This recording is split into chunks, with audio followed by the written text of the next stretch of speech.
thank you very much for joining us for another Warren and Will's Wild Wine Reviews. I want to say hi to everybody who's joining us on Facebook. Hopefully you can hear us. We keep having problems with that. We've gone through a number of microphones, but then we're having problems right. tonight. And tonight it seems to be working without a microphone. We're hoping that's the case. I would ask you to tell us if you can't hear me, but if you can't hear me, you can't tell what the hell I'm asking. So never mind that. So this is Warren and Will's Wild Wine Reviews, just in case you don't know. I am Warren. I have 2,100 over 2,100. Over 2,100 reviews, wine reviews, different wines that I have had in the last 8 years on Vivino, where I'm a featured user. I'm Will. I am a certified sommelier through the Court of Master Sommeliers. I am also a featured user on Vivino, and together we are Warren and Will's Wild Wine Review. And behind the camera, we have Katrina Cassell, who's handling all of this for us. We'll field your questions and get them to us and let us know when you have them. So please, if you have a question, don't wait until there's a pause. Just ask it, and then when there's a pause, Katrina will feed it to us. And don't come to Dogtown and ask us. Ask us on the live right, because we get a lot of questions when we go out and about from people who are like, well, I didn't want to ask online. I thought I would bother. No, you won't bother us. That's why we do this. And by the way, this is because none of you gave us a name. We asked for 3 months for a name, and you wouldn't give one. So that's Spacey McSpaceface. It's your fault. It is your fault. I think that's a good name. I doubt they could have come up with a better one. All right. So what we have here today is Bogle's Phantom. The thing I will tell you is, I don't like Bogle wines, except for the Phantom. So let me give you the information about this wine. So I'll give you that info. The massive tome of information. This is a Star Trek Discovery jacket. It's a little colder here on the gazebo on the 10th day. Is it today the 10th? Yeah, the 10th. Day it is of April. I don't live a normal life. The day of the month. The sun is still up, but you can feel the cold air up for that matter. So this Monday. We always do this on Monday. Now, I believe I got the 2019 here based on everything I'm looking around, but they don't actually put the year on the bottle. Yeah, that's what you were saying. Yeah, take a look. You won't find it. It's not non-varietal. It is non-vintage. Yep. But based on what I look at their website, I do believe they do that, but this allows them to use the same bottles and same labels. Because this is printed right on the bottle. Yep, they don't have to change it from year to year. They can just buy this. So that, I'm guessing, is why they do it. Yes. So this gets 4 out of 5 stars because they don't put a year on it, they can't break that out. That's with 34,171 reviews. Keeping it up to 4 stars with that many reviews is a serious accomplishment. Yeah, so let's all cheer that. Yeah. The average price is $19.99 a bottle. This puppy will not break the bank, and it's 14.5 ABV. Yes. Which is a little lower than I thought it was going to be. Yeah. So this is made by the Bogle family vineyards. The grapes are harvested from fields around California. Our winemakers combine grapes of unsurpassed quality and complexity. Yeah, you and everybody else, pal. I don't want to make fun of this and what they're saying. Because I like this wine. I don't like any of their other wines, but this is solid. So while I'm kind of laughing at their text here because of the marketing ease, because this is just like designed to sell wine to people who don't like wine. Right. But this is a wine that's designed to be liked by people who do. Yes. So I don't really understand what the hell they're trying to accomplish here. So getting past that, American oak is what they use. They say wild berries and black pepper are framed by the influence of oak aging and baking spice and a hint of toasty vanilla. I mean, that's obviously notes for people who they expect don't California know anything about wines. Yes, that's exactly what you get out of most of them. Yeah. So this spends 22 months in American oak bottles, 2-year-old and neutral. Wow. So I don't know what 2-year-old means. They used it once before on something else, or they bought it probably. from somebody who used it once in between. Because they don't have a better wine, as far as I know. So it's not new, but it's not neutral. It's still imparting but they wouldn't have used it themselves on one of their other wines and other wines. Sure. Really? You think? Absolutely. But this is their best wine. Well, yeah. Well, you use it once for your cab. But none of those are that good, and none of them taste like they had even a minute in oak. I'm not arguing Bogle's sorry, case. Bogle. You're going to see this review because I'm going to send you a link. I love this wine. The rest of your wines are useless. So, there you go. This is gluten-free and vegan-friendly. It likes vegans. Oh. You pick a bottle of this up, and it will say hello to you if you're a vegan. So it's 2 year. No, there we go. Wine's pH. This I like that they gave me this info. Yeah, I don't mind this much. 3.67 is high is the pH, low pH, acidity. and the acidity is 0.57 G's per 100 milligrams. Yep. So this is not a high acid wine. Phantom, and I like this part. Phantom is a play on the meaning of the Bogle name. This is a Bogle family who owns it, and Bogle means phantom, specter, bogey, bogart, or bugbear. So it's kind of cool that they went with that. So that's awesome. We're gonna get rid of the paper here. This isn't working well. Forget. I'm gonna throw a cork right at you, and then I'm gonna just throw that paper at you too. I'm not gonna throw the wine. So let's go. Really nice nose. Perfumey, floral. Some oak.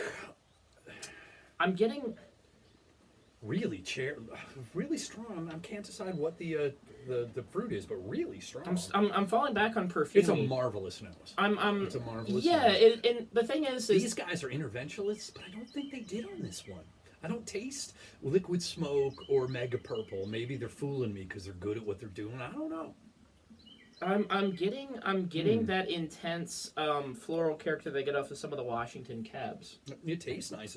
It's still quite floral on the tongue. Mm-hmm. Now this one, did I give the breakdown, which is 55% Petite Syrah and 45% Zin, which is not at all what I'm tasting here. This tastes like a Bordeaux blend with some Petite Syrah and Zin. Right. This tastes like a cab.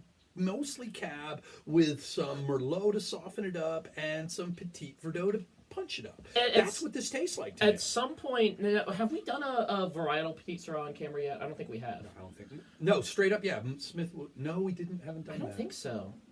Maybe a blend or two. The ridge. Right, we need to start writing them down. Right. Well, we should just look at it before we start. Yeah, right. We absolutely should. What we should do is I should go back to my roots and start keeping a notebook. And then I can pull it out and search through it while Warren sits there impatiently, has some wine while he waits for me to find it. I don't think that we've done a varietal Petit Syrah. Not straight up, no. Not straight up. At some point we're going to. We did Petit Verdot, yes. not Petit Syrah. Warren and I I'm both not a love... big Petit Verdot fan, but I love Syrah. Petit Syrah is fantastic. He and I both love it. Yep. This does not work. When we talk about Petit Syrah and what makes Petit Syrah so awesome, this...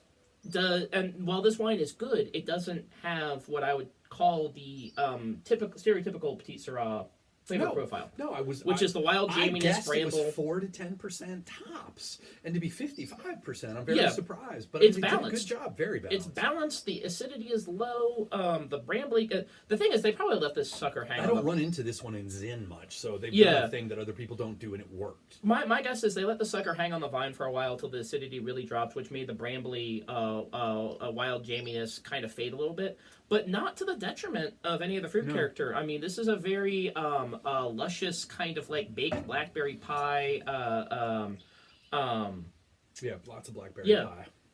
No, it's a really nice for $19. You know, this is. We should throw all of your cards on the table and tell people what niche this wine fills in your life. Okay, so I tend to buy about a case of this every other month, and the reason that I do is that when I go to parties, if I bring the Wraith, nobody there can drink it. If I bring Orange Swift or any Orange Swift wine, it's too big for everybody. If any Molly Duker or anything from Drew Bledsoe's double back, they're too big. That's what I like to drink. That is what I drink normally. And he's not referring to the price; he's referring to the character of the wine. Yeah, the character. I mean, every one of those wines, except for Molly Duker, who has a few under $100 or well over $100 a bottle. But the real thing about that is they're big ass wines, and you bring those to parties where people who only drink wines when they go to parties, they just don't enjoy them. So this wine at $20, I think I paid $22 for it. Average is $19.99. This is a wine that people who like wine, who like big wines, can appreciate. And a wine that everybody else can appreciate too. So this is like the great middle of the road wine to bring to a party when you have no idea what everybody's like there, because people who like good wines will still be able to enjoy a glass of this, and the people who only like approachable wines will also be able to enjoy a glass of this, because this is as approachable as you get and be a better wine. This is a better but still approachable wine. I call wines like this 80-20, and this is maybe some places not quite an 80-20, 80-20, but it's close enough. It will please 80% of the people, and it's $20 or under. Yeah. Yeah, it's a nice... And finding wines like those can be... It's one of those things where you wouldn't think it would be that tricky. It actually can be, because it's really relatively easy to find a wine that like won't offend Warren and me, but we'll have a little sip and be like, we won't drink anymore. Yeah. We won't have a second glass of right. it. I'll drink the whole bottle here. Exactly. I mean, that's the thing is when Warren says he brings this party, he's not unloading it on the people because he doesn't like it. He genuinely likes this wine. Now that said, when people give me wine, 99% of those wines end up at parties. Because there is somebody working at our local place that keeps telling people, "Oh, Warren likes Pinot Noir." So like I help local writers get their books published because I'm a publisher and I can make anything look professional. So I help the locals do that and get it published themselves, and I lay it out for free. I do that all the time, and get the thing set up and into a system for them, because it can be a little intimidating, and people charge like $1,500 to do that. It's probably worth $100. Yeah, and I just do it for free because I'm a nice guy and because I don't need the money. The upshot of this is that people buy Warren wine because they know Warren likes wine, and so they bring me wine and say thank you, and there's somebody working there who just keeps pointing them at the wrong wines, and when they do that, I bring the wines to a party. Yep. But he brings the Phantom to parties. Right, when I don't have any of those on hand. Well, and he's not unloading it on the people because he doesn't like it. No, because I want to drink one I like. Right. And you also, this is a nice gateway wine, because, you serve to people and they're like, oh my gosh. And they know what kind of wines you like, so they're guessing that it's going to be like this. Well, and that's, I didn't realize the Phantom was the price that it was, because I thought it was edging closer to 30. Nope. Yeah. Nope. So yeah, no, this is a nice little unicorn of a wine. Yeah, really, and I would never expect this from Bogle. I mean, they're an Intraventus wine maker. All their wines taste pretty much like everybody else's red wines. Well, broken clocks on Venus are right every 58 days. But the thing is, they're right with that bottle every freaking time. I mean, I've purchased over 100 bottles of this, and not one of them's let me down. Now, this is, and I don't have a stake in this. Wouldn't bother me if the answer is they don't change. Is there vintage variation? Not much. No. I was gonna say, my guess is an interesting thing to me too, because if they're not intervening, how the hell are they doing it? The same producers. Same producers, same basic. But you don't get the same grape every year in and year out off your hills. But the thing is that. But if they're purchasing them from lots of different people, they can look. You can get the style. They can pretty much the same without intervening because all they're that not much. Stuck with those same grapes from the same people year in and year out. Right. Okay, I can see how you could do it that way. Well, yeah, because you're looking for a grape that does a certain thing, and if the people you usually get it from don't do it this year, then you can go further afield and find somebody else who's trying to get rid of some grapes that might do it. Another thing that you can do is when I worked at Shackleton Morissette, they would do blending trials, and they would have a beaker of the most recent bottling of whatever it was, Black Dog, R Dog Blue, whatever it was, and then they would have grape juice. Yeah, well, but they would have a bunch of blends of that year's most recently fermented wines. It's like, okay, we're trying to get it as close as possible because people who buy R Dog Blue want it to taste the same. What just tasting these blind, and they wouldn't. It would just be numbered. It would just be 1, 2, 3, 4, 5. They wouldn't tell you the blend until after you were done. Here's the original. Taste those. Yeah, that makes sense. And people with decent palates, they would usually wind up with like 75-80% going, oh yeah, number 3 is definitely the closest. And be like, interesting, because it's a much different blend. but because the fruit was different. Right. How long they did stay on the vine? Where was it grown? Where was the sun during? Some things about winemaking are a gamble, but blends are not a gamble, because what you do is if you have a decent staff, or even they were pulling people from the tasting room. Blend 10,000 gallons. Yes, you blend a small amount. You're happy with it, then you blend your thousands of gallons. Now I see, because there'd be a few days in between where they were like, we're still figuring out the blend. Yep. Before we had to, hook blend everything up and blend it. Yeah, they were blending in much smaller groupings, like a bottle at a time. There was one year the R Dog Blue was a very high, much more Riesling than I've ever bet, because one of the things they used to do was put in large amounts of Traminette, because Traminette, especially Traminette here in Virginia, is easy to keep the acidity relatively high. So you could just dump a bunch of that in. It had a very pleasing, like the Gewürztraminer, rose petal and lime peel aroma, so it wasn't gonna mess anything up, and you could keep the acidity high. But that particular year, they had a bunch of Riesling from Washington State, and the acidity was through the roof. Like, it was a pH of like 3.1. It was ridiculously, it was great. And Rick Hall dropped the sugar to under 2%, and it was the best bottling of Our Dog Blue they ever did. When I found out Our Dog Blue was a Riesling, I was absolutely gobsmacked. I'm like, no, it's not. Right. It can't be. It's like a sweet Chardonnay. Yeah. It's not. Well, and that's when the Riesling was coming from North Carolina and Virginia, which are places that, by and large, don't do good Riesling. I still didn't believe it was a Riesling when it came from Washington State, but it was like 10 times better. It was 10 times better. It was more Riesling than it had ever been, and the acidity was higher than it had ever been before, and probably higher than it's ever been after, if we're being completely honest. So to the, one person that's currently on there, you got any questions? We would love to answer questions. We're getting kind of close to the end of this one. We're trying to do a couple of short ones today so we can look at the metrics and figure out I want to draw a sort of distinction, a literary comparison between this and the House of Dragons. This is a wine that maintains consistency without having to sacrifice quality. Yes. And so whenever Warren and I talk about mass production of wine and stuff like that, this is an example of how to do it right. Yeah. And I wish they would do this right with all of their wines, but they do it at least with one of them. I wish more producers would mass produce wines like this, because it would make our job a lot more fun, and it would leave us with more wines to be able to recommend to people. And more people would get to where they could enjoy good wines if they could afford, one that's pretty decent. Absolutely. Yeah. And the funny thing about it, I didn't realize, I guess until probably this year, your distaste for the Bogle wines. I thought you were meh about them. I didn't realize it was at that level of antipathy. I was meh about them when I first started drinking, but I have had so many wines. That must be where my I wasn't when we first back when I first had Bogle. I hadn't had any Napa Cabs. You used to like Gnarly Head back in the day. I know that's really no, it's not. Zin. Yeah, it is. No, it's not. I don't think it's sad. We all got to start somewhere. Yeah. I mean, I started drinking Sweet Mountain Laurel, which I found out later isn't even freaking wine. It's grape juice with alcohol added. No, it's fermented. Person who helped make it? I didn't make that one. Oh, okay. I don't think they fortify it. I could be wrong. No, they don't. I mean, what they do is add a lot of grape juice after the fact. Oh, okay. Well, that's interesting. I didn't realize that. I never handled grape juice that was not fermented. Okay. Well, except when we were, mashing the grapes ourselves. Right. The Sweet Mountain Laurel is a fully fermented wine. That's like this movie is complete in its entirety. It still sucks. It doesn't matter. No, it's like saying how was the comedy show? Well, it wasn't funny, but it was a comedy show. It was an hour long. It took place in a room. Yeah, and there was a bunch of non-funny people trying to be funny. All the comics that performed were physically there. Yes. At the location. Yeah, that's all you got. And it was complete in its entirety. And that is Plateau Marmoset. That's Plateau Marmoset, Sweet Mountain Laurel. Now, that being said, I will say that I have heard... I don't really know anyone who works there anymore, so all of my information at this point is like third hand.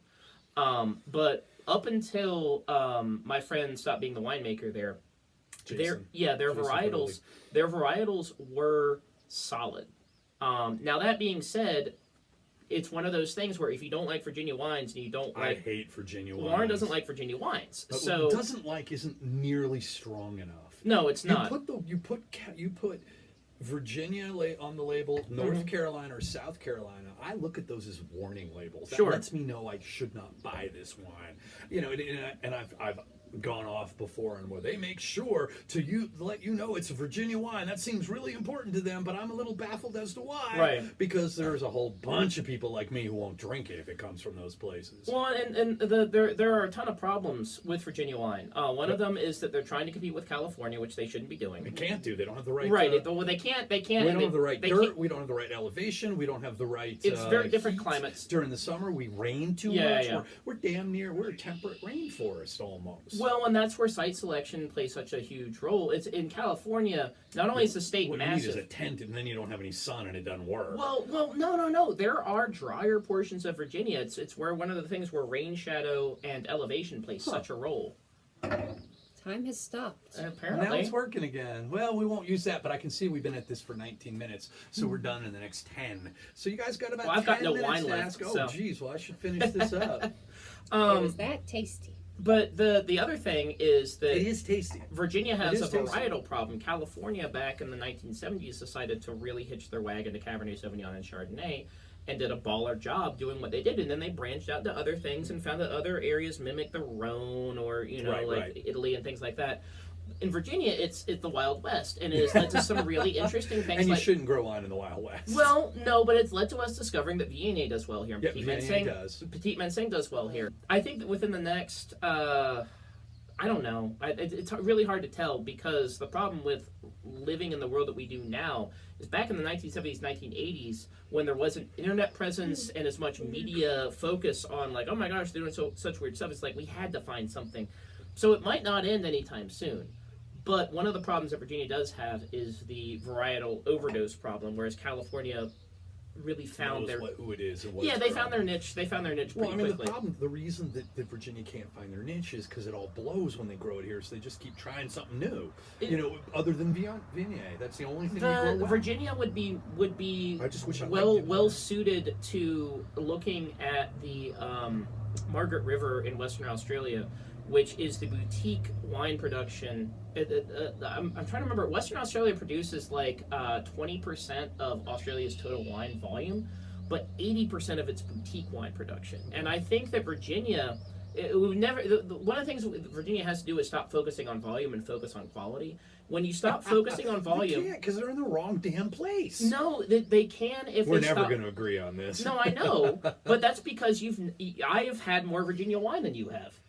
I've had a lot of Virginia. I've had over 100 Virginia wines. Sure. People are always bringing them to parties, and I always try one to see if I'm wrong. So you've had lots of Virginia wines people bring to parties. I posit to you that the same people that think that you like Pinot Noir are the same people bring the Virginia wines to parties. The thing is, I can't find good ones. When I get the expensive ones, they suck even harder than the cheap ones. I'm not talking about expensive. I'm talking about people who go after sites like I want to go to Oxeye and buy, because that guy was crotchety as hell, and that's one of the reasons I liked him. He said, I'm not going to grow Viognier. He said, I'm not going to be one of those winemakers who makes Viognier because it'll sell. It's not going to work on my site. And I was like, I like you because you're already talking sense. This is a guy who as long as he was right. Well, he was growing Riesling at 1,600 foot elevation. He said, I have a site that's similar to like Alsace or Burgundy. I mean, I think he's wrong, but okay. Well, but the thing is that when you think about Virginia, you have this image in your head of a sun-soaked field where Riesling... No, I see the different hills. I know all the differences, and it's still, we got clay soil. That's a problem. So I think our problem's more dirt and too much rain than anything else. I'm not, actually, that would be interesting. I would love to ask him what the soil type at that elevation is. But anyway, the point that I'm trying to make is that site selection plays such a role in the types of varietals that you can grow and the quality of wine that you can make with those varietals. And if more winemakers in Virginia took that seriously, then I think... It would certainly help. I won't disagree. It would help a lot, but it would mean the volume would drop precipitously, and then the wine would be more expensive, and it would be less of a tourist destination because fewer people would be able to afford it. There's a bird over there making that noise. Katrina's trying to scare it off, and it's having no success. It's a red-winged blackbird. Because that bird was born here. These birds, every single year, you guys can't see it, but there's a stand of... what are Reeds. The live can see it though. Oh, because we're going over. So those are actually dog tail. What are they called? Cattails. Cattails. Cattail reeds. I'll tell you what. Those are the worst. Those are the worst coney dogs you have ever tried. Oh yeah, I have seen things online where people try to bite them. They look like coney dogs. They look like corn dogs. They just totally do. Tune in for Warner Will's Wild Ornithology reviews. So at any rate, before we finish this up, we got a bunch of people now live on Facebook. Any questions? Anything you want to know before we call it a day? Any we're coming burning right in. questions about the varietal composition and oak character of Bogle's The Phantom? Don't worry if you don't have any, because you can just come to the next part. Unrelated questions. Well, I was just going to say, if they have any questions... As long as it's wine. I don't want to talk politics or religion or any of that crap. If you have any burning questions about the varietal composition of the Phantom, you can also just wait till the next party that Warren's at. Because it'll be Because he'll bring it. Yeah. We can talk about it. Bottle of it. I got to go find some more. But they're easy. I hope they mass produced 50,000 more bottles by the time this review drops. They probably will. They probably will. No. But again, it's mass produced. It tastes the same every damn time, but it's one of the few bottles and it's reliable. that doesn't evolve much. But it does evolve in the glass, so that makes me think it's not as over processed as their other wines, which don't. I don't get a liquid smoke / make a purple I don't get any vibe from it. But I totally get that from their other wines. Sure. So I'm very happy that they have one that I appreciate and that I can share with the world and tell you. Sure. Go buy this; you won't be disappointed. This is after $20, you won't. This is a great wine. Warren brings it to parties. It's a great table wine to keep around the house. Yep. And as we were talking about, it's a great wine to Warren, I believe, has poured this for people who are just getting into red wines and found it approachable. And the people who enjoy red wines, big red wines, expensive red wines, also found it drinkable. So that's a good wine. Yeah, it's a good wine. It's perfect for keeping in your cellar because it doesn't matter who shows up unexpectedly. You can open this bottle. Keep it on your counter. Keep it in your cellar. Yep. Keep it by your door. I'd love to try it in 5 or 10 under years. Under your pillow for the wine fairy. All right. Apparently, none of you have any questions. We have been so comprehensive. There is nothing for you to ask us. Well, that means we're doing our job right. Unfortunately. I wish that were the case.